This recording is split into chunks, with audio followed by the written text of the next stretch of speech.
Welcome to today's webinar sponsored by LearnSoft Learning Management System and Talent Solutions, supported by the Association for Nursing Professional Development. As a reminder, there will be no contact hours awarded for this session. I'm Liz Froy from ANPD's National Office, and I will be your moderator today. Today's presentation is titled Engaging a Workforce Through Disruption and Inclusion. I will now get started by introducing Jen. So Jen Meyer is the Chief Operating Officer at LearnSoft. In her role, she is responsible for driving strategy and operations for the company. She brings more than 20 years of technical experience to LearnSoft. Her leadership has been focused on developing and delivering technology-centered business solutions, delivering outstanding customer service, and focusing on profitable revenue and growth. Prior to joining LearnSoft in 2022, Jen was Deputy CTO and Managing Director for Stepstone Group. Jen was also Senior Vice President of Global Operations at cybersecurity company ZeroFox, building its domestic technical operation footprint and expanding the team globally across 4 continents in less than 2 years. In addition, Jen served for over 10 years in various senior leadership positions with Betamore, an incubator and startup accelerator, as CEO and in COO roles, running innovation and operations with Economic Alliance and GBTC. Jen has also served on multiple early stage and not-for-profit boards and is an active angel investor. She currently is a board member for MSH Talent Solutions. She has been recognized for her work and commitment to technology by the Daily Record Innovator of the Year, Baltimore Business Journal Tech 10, Maryland Incubator of the Year Award, and Baltimore Sun 50 Women to Watch. Jen has a Master of Business Administration from Loyola University Business School and a Bachelor of Science from Frostburg State University. I will now turn the session over to Jen, and she will introduce her co-presenter, Shane. Liz, thank you so much. And I'm really glad to see that my marketing team did a great job sending you the absolute longest bio on me humanly possible. That was painful for me, so I can only imagine for our attendees today how much they enjoyed that. Shane, I promise I will be a little bit shorter and sweeter with Awesome. you. But Liz, thank you. And thank you to ANPD so much for having us today. We are really excited to be here. I'm also really pleased to be able to bring you our client, JPS's employee engagement story. It's a really great story. Shane's going to get into that today. But what I'd like to first just talk a little bit about JPS and then give a quick brief bio of Shane so that we can share a bit about his background, but also why he's the perfect person for us to be hearing from today about this. So JPS Health Network was founded in 1906 and is based in Fort Worth, Texas. It is a safety net hospital and a level 1 trauma center. JPS has over 7,000 employees, 582 beds, 25 clinics, and over 1 million patients have been provided care. Shane, who is the Director of Learning, Organizational Development, and Engagement at JPS Health, he has worked at JPS for over 7+ years, and he serves in a leadership position since 2020. He leads OD and engagement team that oversees all non-clinical education, training, and engagement initiatives. He also has some really good information about how he's changed and moved through him and his team, the engagement at JPS as well. Shane has his doctorate in educational leadership, master's in organizational leadership, and bachelor's in business administration. And prior to being at JPS, he spent the first part of his career in higher ed, really focused on leadership development and program management at the University of Missouri, Gonzaga, and Washington State University. Shane, really quickly, I'm going to turn this over to you to kind of open it up, but just so all the attendees know, what I'll be doing is kind of interspersing also some questions that I may have, but also please feel free to jump in the Q&A. We'll be monitoring that throughout. If you have a particularly burning question for Shane, we want to make sure that we get to it. So we'll go through those and make sure that we get them addressed. Shane, thank you so much for being here today. Thanks, Jen. Thanks for the great introduction. I'm super excited to be here. I want to first give a big shout out to all of my JPS peeps who are on the call. I did see a few of them. So I am Shane McKee, the Director of OD and Engagement at JPS, and I've been at JPS for roughly 7.5 years. Like Jen said, we are a 582-bed hospital, level 1 trauma center, 7,200 team members, roughly 10,000 team members when you add all of our contractors. And so I have had the privilege to work at JPS for 7.5 years. It's been an absolute honor. One of the big things that's happened to us recently, about 5 years ago, we received an $800 million bond from Tarrant County. And so we are currently in the process of really moving and shaking at JPS, lots of renovation, lots of building coming soon. And that's something that we're super excited about. And so you can see a little bit more details about an overview of who we are at JPS.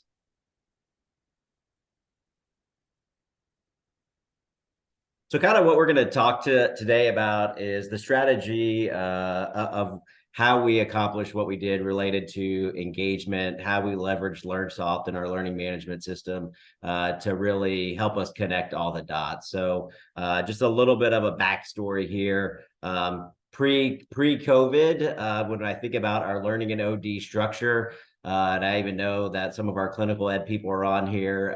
So I think our structure was, it was a little bit this way, that way. One of the phrases we like to use at JPS is things that are built in versus bolted on. And so as somebody who's been at JPS 7.5 years, I think what happened in the past is a lot of our programs and ideas were just bolted on. We had this kind of core, and then we're like, hey, let's add this here, and then let's add this here. And things didn't really connect very well. So I guess if there's one very small, minute positive that came out of COVID, and I hope everyone doesn't hang up the phone right now. I mean, I guess it gave us a chance to pause. We had to redo everything. We had to rethink our strategy. We had to rethink the way we did learning. And so, we worked through COVID. And then honestly, I would say, as we stepped out of COVID, we really wanted to connect the dots, build a synergistic strategy. And so I think that's part of the reason for our success is the ability to stop. I know that doesn't happen very often, but that's something that came out of COVID for us. So Shane, we know that COVID was super tough for everybody across the board for a myriad of, good, bad, and everything in between reasons. But when you look at this and you guys were, undertaking it, you were dealing with obviously the changes there. What was the most challenging aspect first? And then second, how did you basically make this work? Was this like senior leadership that you were working with? Was it working across? Was it working bottom up? What was the strategy there? Yeah. So like Jen said, definitely lots of challenges faced. Again, we had COVID, the Great Resignation, honestly, managing a hybrid workforce. I think the thing that's probably been the hardest would be a nursing shortage, pay issues, and ultimately a change in executive leadership. Our CEO changed, COO changed, CHR changed. And so that was a lot of challenges faced during COVID. I think the role that senior leadership played is, once COVID kind of started to calm down a little bit, we were given the opportunity to rebuild. We were, I guess, the benefit of having a new CHRO, she hadn't been present with everything else. And so there was a lot of opportunity to say, hey, let's just pause and let's do something totally different. So that was very exciting.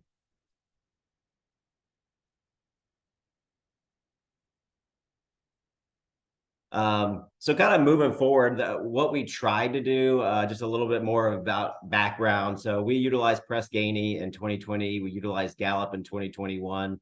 Starting in 2021, I'd be really interested to know, just Q&A or chat, like if other organizations, if you're using Gallup, that's a platform that we use for our employee engagement survey. So if you are a Gallup organization, then this is going to resonate really well with you. If you're not, then you'll learn a lot about Gallup, but we've used Press Ganey and we used Gallup before.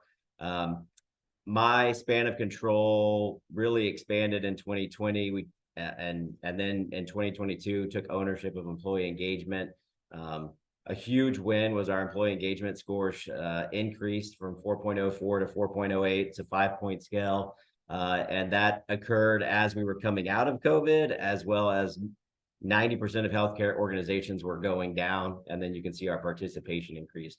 I'm not going to pat myself on the back and say, oh my gosh, we did so much in that first 6 months. I mean, I do think that like a lot of that comes from leadership at JPS. I think we started to do some things and move the needle, but we didn't do much. So I'm not going to say like, oh, that's amazing. But once we came out of that 2022 survey, we worked to create a 360 engagement strategy. And really, we connected the Q12 to everything that we do. The Q12 is Gallup's 12 questions. And so this year, we're currently in our engagement survey. It's about to close here in the next week. And so I think we're super excited to see what happens next. So Shane, when you're doing that engagement survey, how will you know when this comes back that you've moved the needle? Like, what will you be looking at? What are the things that you kind of want to, focus in on to say, okay, I know you said, yeah, I don't want to pat myself on the back. However, what would get you to pat yourself on the back, i.e. you and your team, where you would be like, okay, we're doing this stuff right? I would say the first thing would be, we're going to have to dig into the data, but Yeah. I think that there were key questions that we focused on. So we focused on, do I have a best friend at work? We focused on, have you been recognized in the last 7 days? So we really put a campaign over the last 60 days to focus on those questions. Our executive rounding, employee rounding, our performance management tool has pieces of the Q12 in it. And then ultimately our programs, and what we're going to talk about coming up is a nursing clinical cohort, where it was all built around the Q12. So we'll really be able to say, let's take a look at these nursing leaders. Let's take a look at some of these other leaders at JPS. Let's compare their scores versus other leader scores to see what was the impact there. Okay, that's good. So that really can give you kind of that basis over year as to what's improving, what's happening, and how you're seeing it, and then also allow you to focus on specific groups or areas that may need additional support and or time from your team. Definitely. And kind of go into this next slide, just if you don't know anything about Gallup, again, Gallup is built off of the Gallup Q12. You can kind of see the 12 questions on the left-hand side. You can see the hierarchy of needs, where each question lines up, question 1 and 2, basic needs, individual contributor needs, teamwork. So the other thing we did is just, really focus on education and training. So again, I don't know how many people are Gallup organizations, but whether you are or you aren't, question 10 is always controversial. I have a best friend at work. And so again, I think part of what we try to do is part of it was we needed to help leaders focus on certain questions, and they needed to be better in those questions. Question 10 is just about education and training. So we, really took a stance on, let's educate people on what it means to have a best friend at work. It's not so much what your best friend outside of work is going to look like, but do you have somebody that you trust? Do you have somebody that supports you? Do you have somebody that maybe you reach out to after hours, or maybe you've got a text chain with? That is your Q12 or your Q10. And honestly, it's become part of our vernacular. I have an amazing manager, and I often ask her to go to lunch, and she often tells me that she can't because she's going with her Q10, which at that point tells me that I'm not her Q10 and she's going to lunch with somebody else. So even just kind of some of that fun language has been exciting. Question 4, in the last 7 days, I've received recognition or praise. Like, I think a lot of times when people see engagement surveys, they want to pin everything to the manager. This question doesn't say who you receive recognition from. So again, training managers, hey, you need to be better about recognizing when we have these types of platforms, but then also employees to say, if you get a high five at the time clock at the end of the day, you've been recognized. And then lastly, kind of question number 5, my supervisor or someone at work cares about me. Again, it says supervisor or someone at work. So just really digging in to help people just read the questions differently. I think that's going to help a ton, whether they answer them more positively or not. They at least know the questions. I think one bit of success that we had is just how we promote the survey. We're currently at 92% across 7,500 people. So 92% of our employees right now have taken this survey. It's been open a week and a half. It closes in 3 days. So we already know that our percentage of completion is going up. And so I think that's a small win. But again, I think we'll know a lot more once it closes, and we can really dig in to how many people have taken our courses, to some of the things we'll talk about with the clinical cohort as well. That makes sense. So you talked about, there's obviously a ton of education that goes into this in order to make it successful. And then obviously working around of like, this becomes a new vernacular internally. Were there any other obstacles that you encountered when you were putting this in place? Because obviously this is a big change. And like you said, people have maybe some preconceived notions about the questions, about, what this looks like. Were there other things that you encountered when you were putting this in place? Yeah, I mean, I think every organization probably encounters this. We have a lot of buzzwords, and we have mission statements, and we have values, and at JPS we have the rules of the road. And so we have all of these things, but we often don't lean on them, and we often don't connect them. And so our amazing learning manager, Renee Treat, really dug in to try to connect all of those dots, and then make sure that all of our programs, all of our classes are aligned to who we are and what we do. So this was kind of our guiding framework and where we started. So you can see there's a lot on the screen, right? We've got a JPS, we've got a mission, we got a vision, we have values, we have a rules of the road, we have leadership domains. Like, what do all these words even mean? Often they don't mean much if you don't put them into practice and you don't connect the dots. And so what we really tried to do was, this is our guiding framework, and every class, every program, cohort, what we were doing with rounding was built around this. So when we're building a class, we're saying, okay, what values is integrated in this class? What is the rule of the road focus? What leadership domain are we going to focus on? And then what are the Gallup Q12 enablers? And so you can say, hey, this is an Own It class that's focused on leading self, and it's really about question 7 about how do I make sure my opinions count. And so really aligning all of those things, instead of it just being a bunch of different lists and a bunch of words on an intranet page. That totally makes sense, and obviously super helpful to integrate those. Yeah, and I would say, I would say LearnSoft has been a great partner for us. Jen is not paying me to say that. But kind of on this next slide, you see what we did and how we integrated everything. So again, we use the LearnSoft platform. And so what we did was, let's say you're a leader. So 2022, I get my engagement results back. I'm low on Q6. So if we scroll back to the last screen, Q6 is, there's someone at work who encourages my development. So maybe this leader, this team scores low on that. They come into the LearnSoft platform, they type in Q6, they hit search. The way we built our classes is we were really a lot better about utilizing the descriptions in the classes, instead of it just saying, explore, unlocking my potential, and then no description. There's a very clear description about who it's for. So you can see explore, unlocking my potential. That's for frontline team members. And then at the very bottom, you can see that's focused on leading others, which is a leadership domain. It's focused on Q3, Q6, and then Own It is our rule of the road. You see the two classes here. They're both Q6 classes, but what we also tried to do is really kind of mirror what we're providing to frontline team members, what we're also providing to leaders. So like for a frontline team member, when you talk about development, we have to help team members better understand how they take ownership of their own development. I think a lot of people come in and just assume, well, if I show up to work every day, I'm going to get promoted and everything's going to go great. That's not true. You do have to take ownership of that. So how do you identify your talents and gifts? But then also the second class, Foundations of Leadership Coaching, this class is focused on Q6, but it's a different angle. Now it's focused on how do you get the most out of your people? And how do you encourage growth? How do you build maybe development plans and really help them coach and grow? And so again, that's something that we did in the LearnSoft platform. No, it's great. One, appreciate the plug. Much appreciated. So tell me this, because I was not at LearnSoft when you all became clients, so I was not a part of that process. So what was the process for what you thought about in terms of selecting a provider there, but also how you also went to the Gallup piece as well, the Q12 enablers?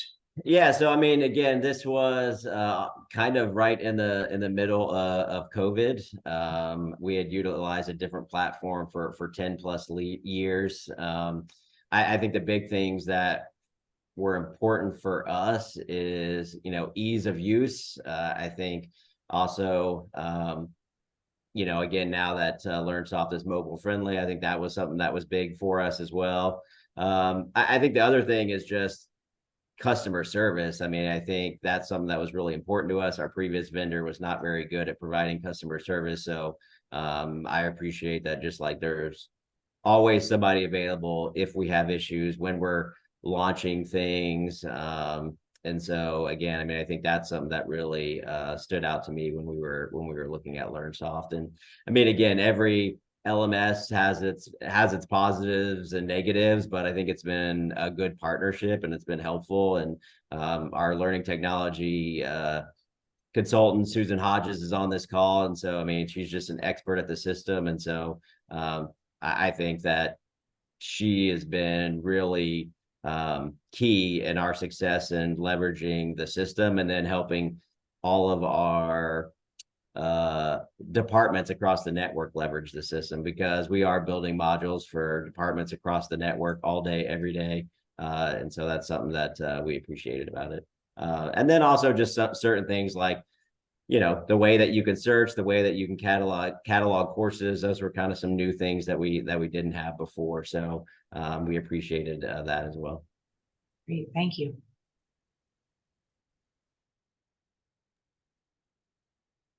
So kind of turning around, jumping angles a little bit. So one of the things that we did in the past year was building a clinical leader cohort. This came as a request from our CNO, our Chief Nursing Officer. So we built a clinical nursing cohort focused on the Q12, but also aligned with the AONL competencies. So our first cohort was focused on assistant managers.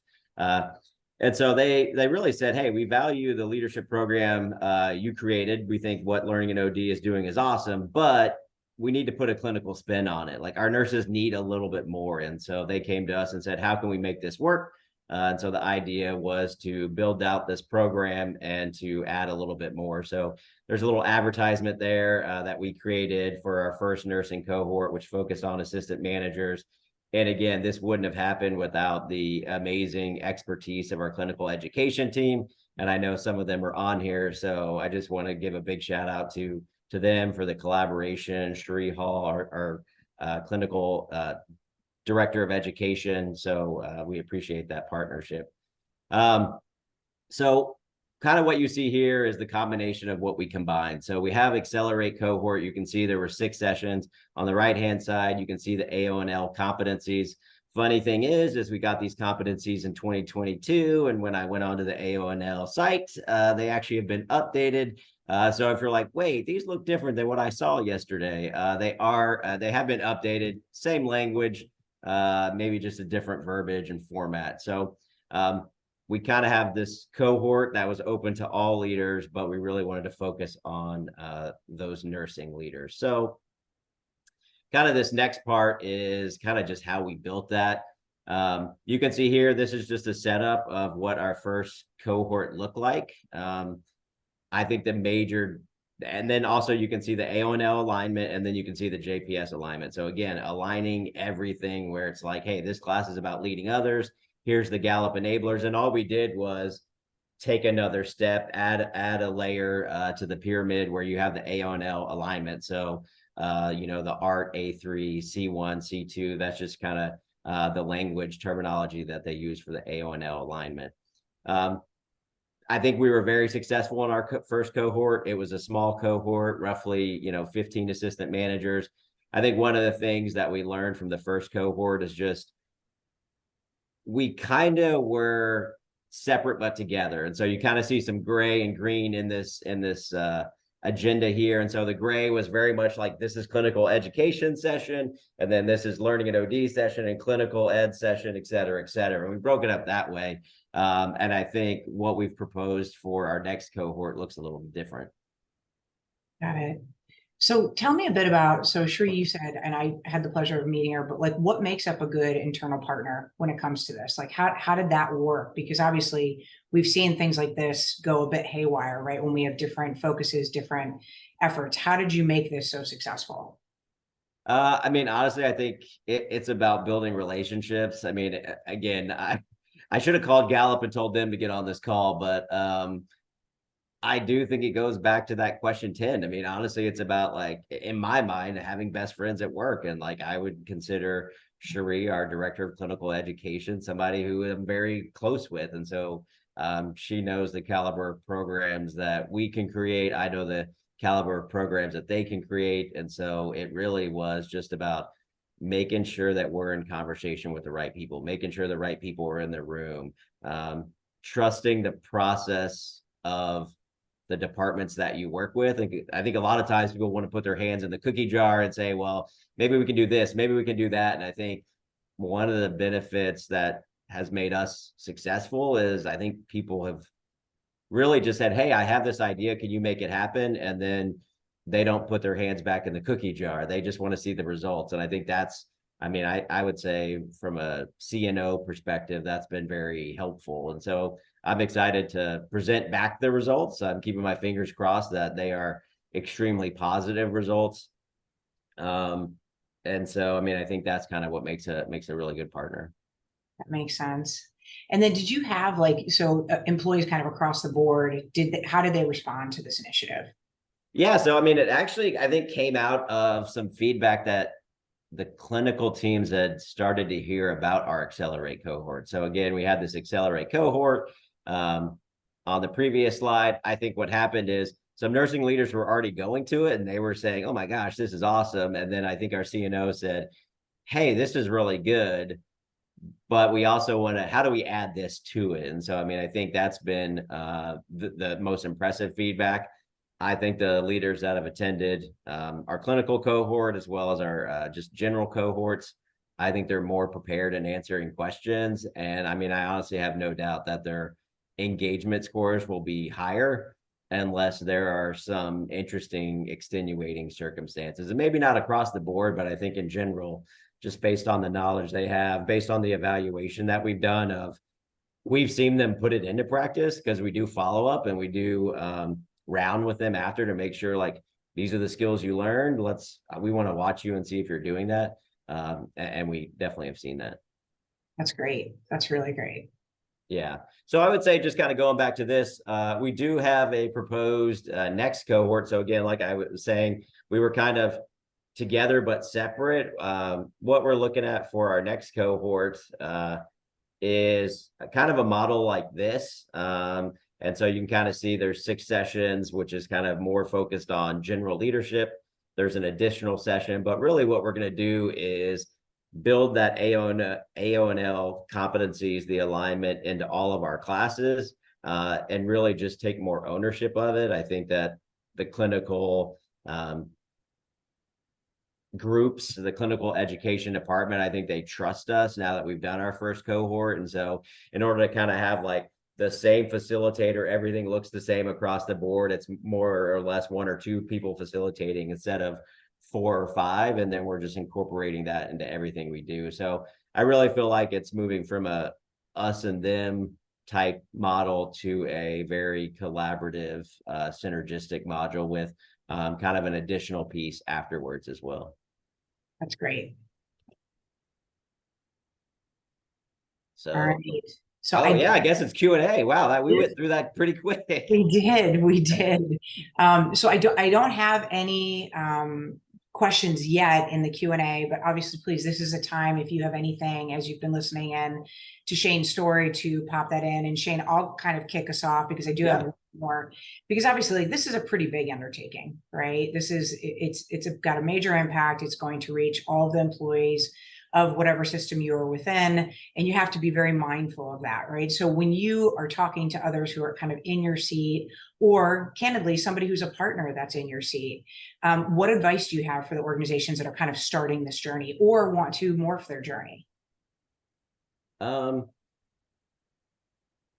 I think I would kind of go back to the kind of phrase about built in versus bolted on. I mean, again, I think I would really think about that as you think about your strategy, and is there really a way to just pause? And maybe there's something that's good. I mean, I think there were pieces that we had that were good. Maybe we just renamed them, but I do think if you can help your organization pause, and maybe that's 3 months, maybe that's 6 months, that's not that long, but I think part of what we're dealing with is just a new vernacular as well, right? So before we had classes and programs like Empower and LAP, and now we have Optimize and Accelerate. So sometimes I still get emails saying like, hey, is LAP still around? And I'm like, well, not really. We have Accelerate now. And so again, I think, again, it's going to take more time for us to change the language, but I think you can only add so many components to a program, or like when I think about it at like a car, right? Like, you drive around, you see these really tricked out cars, you're like, they cannot bolt on anything else to this. And I feel like a lot of our learning strategies, learning structures, programs are built that way. And so it's like, why are we just adding on top of these things when we really need to start from scratch? Yeah, I think that's a fair statement, right? And obviously that's a pretty good, starting point for anyone. Like, you can choose to either adjust what you have, or you can move forward with something new and really invent something that's going to work for your team. Yeah. Which And I think the other thing too is I've always struggled with this idea of programmatic options and opportunities versus continuous learning. So like, we had a lot of programs and it was like, go to the Empower program, but once you're done the Empower program, what do you have next? And so I think that's always been a struggle for kind of learning in OD departments, is the what's next, what's next, what's next, what's next. And so I think really just thinking about like, what is our continuous learning model going to look like? And so really thinking about that. I think the other thing that is very interesting about JPS, you read the literature, everything says, oh, they want it at their fingertips. They want it to be mobile friendly. We need to move more programs virtual. We don't see that at JPS. We even have like, hey, self-paced classes. So basically we have these learning classes. We have a cohort-based model. It's 6 sessions. You come all day for 6 days over a 6-month period, versus self-paced, which means you can just sign up for any course that you want at any time. Our self-paced courses, the enrollment is extremely small. Our cohorts is extremely high. And what we've come to realize is our leaders sometimes are so tired of making decisions. They'd rather just be like, just tell me where you want me to be, because if I do this as self-paced, I'm probably not going to do it, versus, oh, I'm blocking off this day, these 6 days, 6 months in advance, I will be there. And so that's something that's been very interesting. They want to come to our classrooms. It's almost like an oasis, like, hey, the door's shut and you're for an hour and a half, you're not going to be checking your email. No one will be able to find you, and you can focus on you. And so I think that's something that's interesting, as again, we hear from the literature, we probably hear from our VPs and CEOs, virtual, like mobile friendly, doesn't always work for us. Right. Well, and it makes sense. I mean, that's one of our mantras, is to meet learners where they are and how they want to learn. And I think it's a key component to this. So we do have some questions that I'd like to share with you real quick, Shane. Sure. The first one is from Renette, and it's basically, did Gallup 12 replace Press Ganey, or is it in addition to? So it replaced Press Ganey. So we were using Press Ganey for our engagement survey for, I mean, a solid number of years, and then we switched over to Gallup. So we're in our 3rd year of Gallup. Good. Okay, one more follow-up on the Gallup. So this is from Melissa. Are you measuring outcomes in any other way than the Gallup survey results? Often find with leadership-related content, it is challenging to measure if your education is effective. It's a good question. Can you ask it one more time? I sure can. Are you measuring outcomes? So I'm assuming educational outcomes. Melissa, please feel free to type in if I'm wrong in that assumption, in any other way than the Gallup survey results. So besides Gallup survey results, like I said, one of the things we are focused on this year is rounding. And so we basically just use an assessment tool where we will round with leaders, and we will verify that the education and skills taught is actually being put into practice. And so, and then, giving them, feedback on that. So again, I agree with you, Melissa. It is always hard to demonstrate that. I mean, I think it's hard to say cause and effect, but I think there's a lot of things that we try to correlate. I mean, I think we try to correlate classes to retention. We try to correlate people who attend certain things and overall engagement survey. I think those are some of the things we look at. But again, I think it's that demonstration of skill. And I mean, again, I think something that we can continue to be better at is that 90-day, 6-month, 2-year evaluation follow-up. So like, sure, you learned it, and sure, I came and watched you practice that skill 30 days after you learned it, but are you going to be doing it 300 days after you learned it? And so again, I think that's something that we will seek to measure more of. That makes sense. Okay, another one from Angelica. So she works in a correctional environment, which includes a faction of healthcare through our contracted provider.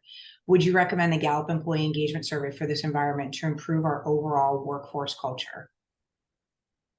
So, I mean, I will say that Gallup has been an amazing partner for us. I don't know if Gallup is going to change culture. I think it is a avenue to give you skills and tools that could help you improve culture. I mean, I think it's creating a language. I mean, I think they have this tool which allows you to measure yourself against others. So like one of the things I appreciate Gallup is, they work with organizations across the world. And so we can measure ourselves against other healthcare organizations. We can measure ourselves against organizations that have only administered the survey twice. So like if you're in correctional health, I would have no doubt that they have other correctional health facilities. And so they could compare you to other correctional health facilities. And I know all of us have all different types of workers at our organization. So kind of at JPS, we have 3 companies. We have company 100, 600, and 900. 100 is JPS. 900 is our physician group. And then 600 is 3,000 plus contractors. And so with Gallup, one of the nice things is we can break up those surveys. So we can be very clear about like, okay, these are our 100 people. These are our physicians, and these are other individuals. And when we leverage Gallup, you can also leverage it for not just the Gallup Q12, but I mean, you can utilize them for any and all other surveys and questions. And so that's something that's been very beneficial. That's great. By the way, your previous question from Melissa, she wrote back, awesome, thank you. Agree that follow-ups are so important. So you did good on that one. One other question that we got, we have 2 more, and then I also have a comment for you. So what pushback did you get internally that you didn't expect? What pushback? To be honest, I would say some of the pushback we've got, and I agree and disagree, is our leaders are too busy. They can't be doing more. They need to be doing less. And it's like, yeah, they are busy, but sometimes I think they're busy with the wrong things. And I think that's a struggle, right? Like, you want to offer leaders this opportunity, like we'll just utilize this clinical nursing cohort. Well, that means they're going to be not on the floor 6 times over a 3-month period. And some people may say like, well, it's more important for them to be on the floor. I would say they are not getting better by just being on the floor. And so it really is an opportunity to give them an opportunity to connect with others. And so I think that's something that we always struggle with is, and again, we're not trying to push more and more and more, but you have to build time to allow education. One of the crazy ideas I've always had, and if somebody steals it, let me know if it works for you. But I mean, honestly, all of you are probably, nursing professionals on this call. I know that you have required CEs that you're required to do each year. I think organizationally requiring internal CEs for employees could be a part of your performance review system. So, at the end of the year, you say, have you completed 15 CE credits at JPS? And maybe that's a learning class, and maybe that's going to Schwartz rounds, and maybe one is, getting your CPR updated. It doesn't have to be just learning, but really helping them focus on what are all those internal opportunities. So that's something that I've always thrown around. Like it. Okay, two more, and I'm gonna do this a little bit differently. So one, I'm not fully sure on this question. So Margarita put in, so is each session 90 minutes and full days is what I heard, correct? So basically right now, the way we have our classes formatted is, so individual classes run 3 hours. Individual classes run 3 hours. Our cohort classes run full days. So if I were to go back to this right here, so you can kind of see this slide. it starts at 8:30 and it ends at 11:30. So these are like individual classes. They're all 3 hours. And honestly, sometimes that's a struggle because if you have clinical people, you don't want to get them over their hours. But for us, it really was our learning evaluation tool. We use a different methodology. And so for us, it was really about learners will be required to demonstrate the skill set before they leave the room. So before, instead of just being like, this is everything we want to tell you, okay, goodbye, it's like, no, you're actually going to do this in front of us and practice it. And we're going to verify the level that you can do this, which is another way that we evaluate is we can say, look, they walked out of the room and they were able to do this. Whether they put it into practice is varying thoughts on whose responsibility that is, but they knew how to do it when they left the room. Whether they do it or not is different. So these classes are all 3 hours. And then this cohort model that we have, this is for leaders. So assistant manager and above, these are 8-hour, 6 to 8 hour courses. I mean, they run, basically we tell people to block off the entire day. It's 8:30 a.m. to 4. If they finish early, awesome. But these are full days. We also have an Aspire cohort for aspiring leaders. Again, now you're dealing with team leads and supervisors who are hourly versus managers who are salaried. So for that, the cohort is 4 hours with the idea it's every other week. So we're not putting any team leads or supervisors into overtime. So we are we do pay attention to that to know like where the make or break point is on some of those things. Well, and that's how you establish the good partnership, right? Yes. Like that's what's important. Yeah. Okay, you're gonna love this question. It's without a doubt, essential to maintain strong workplace connections, but relationships between employees and employers are temporary in nature. Is there an alternative name you might suggest for best friend within the organization that is less familial, more transactional in nature? So it's funny, I guess pushback. Honestly, last year, and to be honest, I don't know if Gallup was very happy about it. There was some questions of, can we take out the best friend question? And you can't. I mean, Gallup will not let you take it out. So if you're using the Q12, it's there, But we did do some data analysis to say like, well, how much is this best friend question hurting us? And so I would say there was definitely some pushback on the vernacular. The things that we say at our, even if you just took out best, right? Even if you just asked like, do you have a friend at work? I think would totally change the way the question is viewed, but it is a Gallup best practice. It's the question that they get asked about thousands of times, but it's also the question that is most likely going to demonstrate high levels of engagement and retention. Like when people score that answer high, there's retention strength, there is lower turnover. And so again, they just continue to keep it set up that way. Yeah. I know Gallup does a lot of research on these pieces. So I'm assuming, we're going from like a good book of volume, but I can definitely understand where that could be a little bit. Yeah. And I mean, again, you don't have to use, you don't have to use Gallup. I mean, you can create your own questions, you can say like, do you have someone at work that that supports you, that you trust? I mean, that would be very similar to do you have a best friend? And so again, I mean, we try to talk all around what a best friend is. I mean, I even make the comment like, if you're texting somebody, I'll use Susan, who's on this call, as an example. If Susan is texting another one of my team members saying how horrible I am, it sucks that they're telling me I'm horrible, but I would say you have a best friend because you are clearly being open about your situation at work. And so even, sometimes posing it that way to employees, because we're like, oh, wait, I do talk to somebody a lot about these things that I don't like, which again goes back to that question. Okay, I know we're getting close to our time here. So 2 housekeeping things, then I'll give you the closing comment here a bit. So the first one is they'd like to know if they can get access to the slides, if you'd be open or willing to share that information. I don't know if you need to check on that, but yeah, I mean, I don't see it being a major issue. Okay, all right, so we can work through that.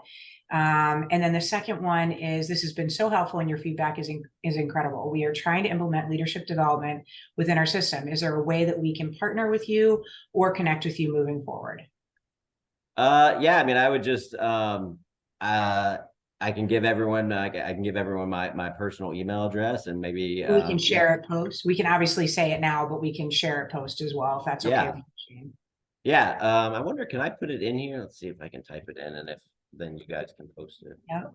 And then while you're doing that, I'll give you the other kudos that you got in here. So appreciate the continuous learning model approach, resonates with the agility that is needed to support our complex systems. Thank you. So just want to share that from April. Awesome. Yeah, and it looks like that came through. Did everyone, I know chat is disabled, but are folks able to see that from the presenters today? I hope. I hope. Okay. If not, we'll make sure with the team at AMPD that we get this sent out to you.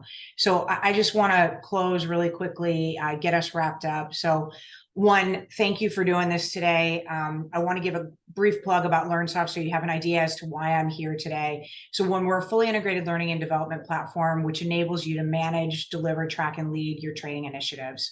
So our platform integrates with HRIS, CRM, and content providers. Shane talked about a bit of this, but it's a key component of kind of what we do and how we provide value to our clients. We also offer automated user management, and we're content agnostic. So we provide flexible course creation, course delivery, and extended enterprise learning. So as Shane described, we can do both internal and external, i.e. contractors within your platform, to allow you to provide the solution that's needed for your end users. So we hope that you learned a lot from today. I hope that this was a good session for everyone, and that you got some information in terms of how to move your learning and development, and also obviously engagement effort forward as you go forward from today. So Shane, thank you so much for the time and energy today. It's always a pleasure to work with you. And obviously for me, it's always great to learn more about you and your team as you guys are moving some stuff forward that I consider quite good, and also very, very helpful for the rest of organizations trying to accomplish the same thing. We're really appreciative of the ANPD providing us with the opportunity to share the JPS Health Network story. And thank you all for attending today and for your time today. I hope everyone gets to enjoy the rest of their day today. Thank you, everyone.